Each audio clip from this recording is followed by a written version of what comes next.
Bro, Alberto, Ah, yo, j'avais une discussion tantôt avec un de mes boys. vas-y donc. Puis, on était en train de parler de blackness, black shit, you know. Yeah. Et puis, le gars est en train de m'expliquer que le panafricanisme, c'est une chose la plus importante. Mais j'arrivais pas à le comprendre parce que... Mais il a raison, man. Explique-moi donc, man. Yo, c'est quoi le panafricanisme? Yo, bro, je suis dans un super set, man. Est-ce qu'on peut parler de ça un peu plus tard, man? Je suis un peu Mais yo, occupé, tu peux pas là. prendre le temps, man, pour pouvoir comme m'expliquer ça. Je trouve que c'est important, là. Yo, c'est un super set. Je peux pas arrêter ça comme ça, Yo, tu man. t'entraînes tout le temps. Tu auras le temps de le faire après. Ok, man. Ah, thanks, bro. T'apprends une chaise, là. Ça risque de prendre quelques minutes quand même, là. Ah ouais? Ça va Ouais, être si long ouais. que ça? Ben, écoute, Laisse-moi prendre une chaise. si tu veux que je t'explique bien c'est quoi le panafricanisme, il faut que tu prennes le temps de bien l'écouter aussi. Alright? Vas-y, frérot, je t'écoute. Alberto. Bon, faut que tu comprennes là quelque chose pour que le panafricanisme, ça veut dire l'unité entre les Noirs. Donc, c'est un mouvement qui est né en dehors de l'Afrique. Mhm.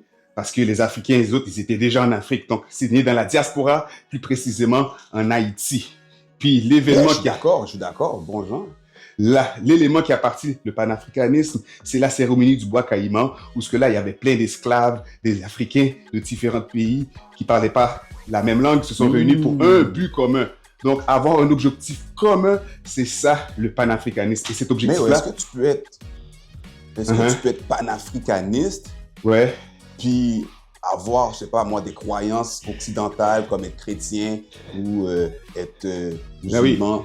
mais oui, il n'y a aucun problème avec ça. Dans le panafricanisme, là, ça n'a pas d'importance que ce soit chrétien, musulman ou animiste. Mais l'important, c'est que ta priorité soit l'africanité. Donc, c'est pour ça qu'il faut voir l'africanité. Et d'ailleurs, tous les leaders panafricanistes se sont fait assassiner, hein, tu sais. Oh! Yeah, man. Toutes! Toutes, que ce soit Sankara, Lumumba, et j'en passe, là. Mais tu vois, donc... Mais comment ça? Pourquoi Mais- ils veulent toutes les tuer? Mais parce que ces personnages-là inspirent les autres, donc inspirent les autres Africains. Donc, nous, on serait motivés à les voir continuer à faire des actions, à parler. Donc, bro, ça amènerait c'est vraiment l'unité. fucked up, man. Yeah, c'est très fucked up, bro. C'est très fucked up. Mais c'est pas grave, man, parce que veux pas, ça l'avance. Puis tu vois, tous les panafricanistes vivants encore, ils sont menacés, que ce soit Nathalie Yam, que ce soit Kémy Seba. Ils sont tous menacés, mon gars, ici, là. Donc, Soit ils veulent vraiment pas qu'on s'unisse. non, ils veulent pas qu'on s'unisse, parce que si on s'unit, Mais eux pourquoi? ben, parce que si on s'unit, on va pouvoir avoir notre souveraineté et ensuite pouvoir reprendre nos terres. Donc, eux, ils vont perdre l'abus sur nos ressources naturelles. Donc, il faut qu'ils nous gardent divisés le plus possible. Mais comment ils ont pu imposer un système de...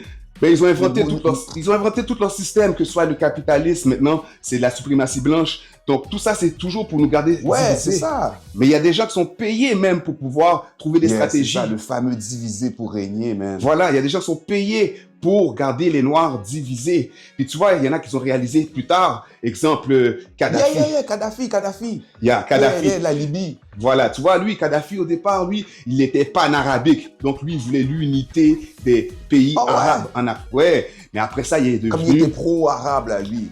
pro-arabe. Il voulait juste l'unité d'un pays arabe. Là, mais maintenant, Ok. après ça, il est arrivé, il a réalisé que, ben non, l'Afrique, c'est la puissance, c'est les Noirs aussi. Donc, il est devenu panafricaniste. Puis là, même, il a fait des révolutions au niveau de sa façon de penser, la façon de traiter les Noirs. Et il a même changé le drapeau. C'est pour ça qu'ils ont changé le drapeau de la Libye. Exactement, ils ont changé le drapeau Mais de la c'est Libye. quoi les nouvelles couleurs qu'ils ont pris, là?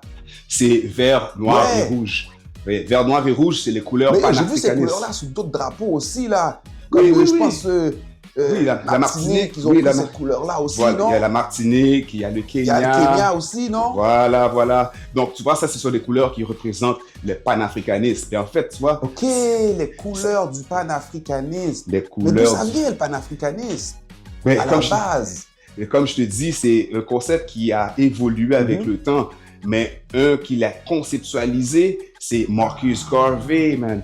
Marcus Garvey, c'est le gars qui a, comment dire, mis les mots Ok, sur le j'ai déjà entendu parler de panafricanisme, tu lui. comprends? Marcus Garvey. C'est un Gécan, lui, c'est un Jamaïcain. C'est un G-Con. Mais ce gars-là, il a vécu aux États-Unis. Puis c'est lui qui a conceptualisé l'idéologie du panafricanisme. Parce qu'il nous a expliqué que le noir doit être souverain Et ce gars-là c'est un génie, là, en plus, un homme d'affaires. C'est exactement ça que je dis. Il faut qu'on trouve un point commun sur tout. Mais je pense que c'est ça le panafricanisme, on devrait tout adhérer à ça. Clairement qu'on devrait tout adhérer à ça. C'est notre seule voie de sortie ouais, mais c'est de la ça qu'il faut. Il faut qu'on continue à propager ça, qu'on continue à parler entre nous, qu'on se dise les affaires pour qu'on se mette ensemble. C'est ça qui va arriver. Straight up. Mais là, même, ils ont inventé plein d'affaires pour nous diviser. Oh, entre Africains, entre Afro-Américains, Antillais. Après ça, il y a les Noirs francophones, Noirs anglophones. Après ça, il y a les catholiques, les musulmans, les protestants. Ah, mon Dieu. Après ça, il y a les clairs, il y a les foncés. Toutes ces shit-là, c'est pour nous diviser, t'es en train de me dire même? Clairement, c'est tout pour nous diviser. Parce que pour eux, que tu sois clair, foncé, t'es un noir quand même. Mais aussi, où t'as eu le temps de prendre tout ce knowledge-là, toi? T'es toujours en train de t'entraîner. Yo, mon gars, quand je m'entraîne pas, tu sais, je lis. Yes, sir.